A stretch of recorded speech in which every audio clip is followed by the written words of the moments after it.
I am a firm believer in the value of the public service, and I'm someone that will quite happily at barbecues and other functions talk about being a public servant, because I think it's both an exciting and a very honourable role to do.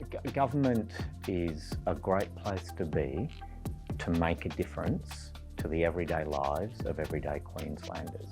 And if I think back through my career about some of the work that we've done, be it road safety, be it some of the child safety work, be it a range of areas, it is still the best place to work to be able to affect change around that societal level.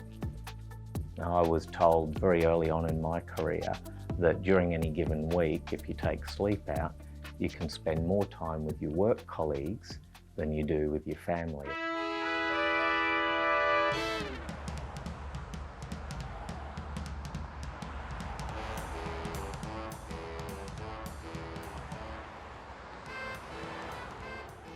And for someone like me who is introverted, the commute, although ultimately I'd not necessarily choose to do an hour and a half commute each way every day in the ideal of worlds, for an introvert like me, the commute also gives me an opportunity to recharge the batteries.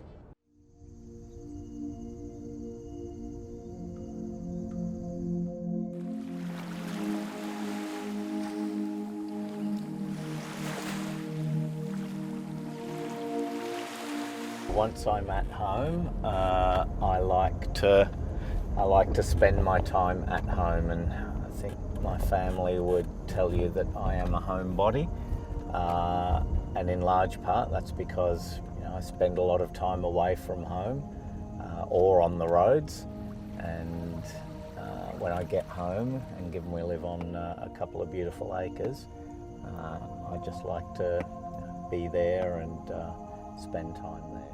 He has suggested that we come to live on his property when we retired. That was a very big benefit to us.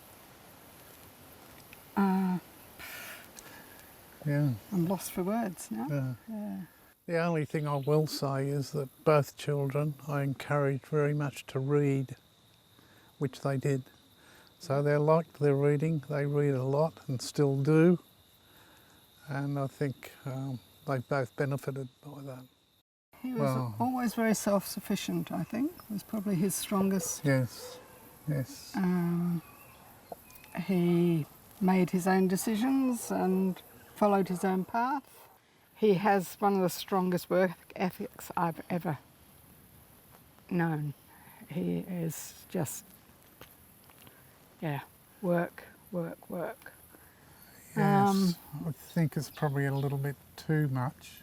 Well, yeah. But that's his choice too. It's totally his choice. Totally his choice, but I feel that he does work too long hours, too many hours. He doesn't enjoy life as much as he could or should. But it's his choice. But it's his choice, and he's happy doing it, so, yeah. Look, I think the paths we choose, there are many reasons for the paths we choose, some of which we're conscious of, some of which we're not, and all of which probably reflect, to some degree, how we were raised and the family that we come from, for better or for worse, depending on the individual. So I'd give my parents a bit more credit than maybe they do. As I've gotten older, I've really admired Dad's work ethic, because he's just pretty much, wakes up at 5:30 in the morning, goes to Brisbane to work from like 7 till 5 or something, I don't know, around those hours, and then comes back and still does some work, and then rinse and repeat. I struggle with work ethic when it's not right in front of me. I struggled a lot with uni, being at home, whereas with mum and dad, they can work from home all the time. Dad's always You know, he drives home from work, Brisbane to the Sunshine Coast, he's working in the car, he's taking phone calls. When he's at work, he's obviously extremely diligent, doing his job incredibly, and then when he's at home, he's still sending emails and texts and doing what needs to be done. Ever since I was a kid, all the time I'll just catch him on his iPad playing Angry Birds, really. Yeah. You know, like it's his break in between work, really. You know, he'll check a couple emails, he'll write out some work stuff, and he'll just have a quick game of Angry Birds for, 5 minutes or something.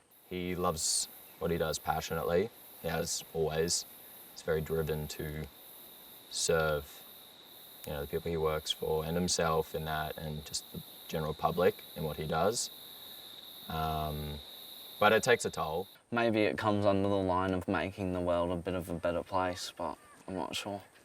Not sure what his real drive is for it. I think sometimes they see, I work long hours, and like any job, some days have higher levels of burnout or higher levels of exhaustion than others. So, I'm sure all my family look at me at times and say, is it worth it? But, they are moments that come and go.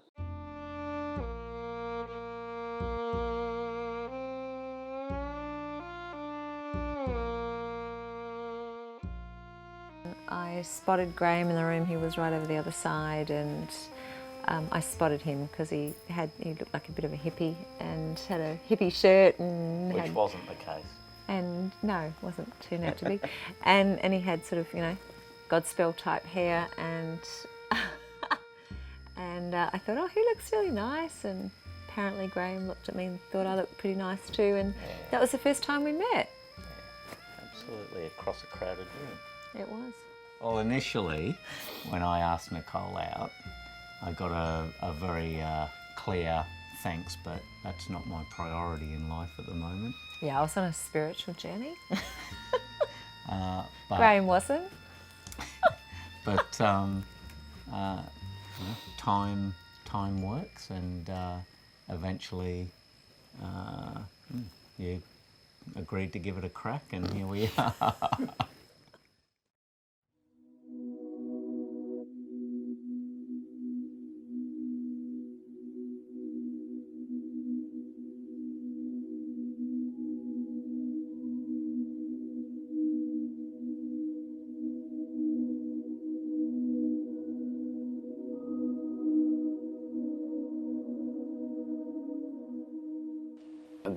The best gift in an intangible sense, I've received and continue to receive is the love and care of my parents and my wife and my sons and the family around me.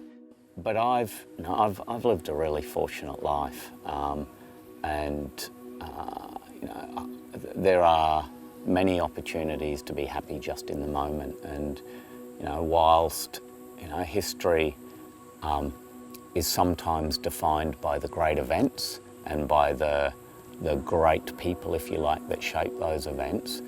Most of human history is more marked by the day-to-day and what happens within families and what happens within towns and villages. And that stuff is to be celebrated and to be happy about as much as the great moments.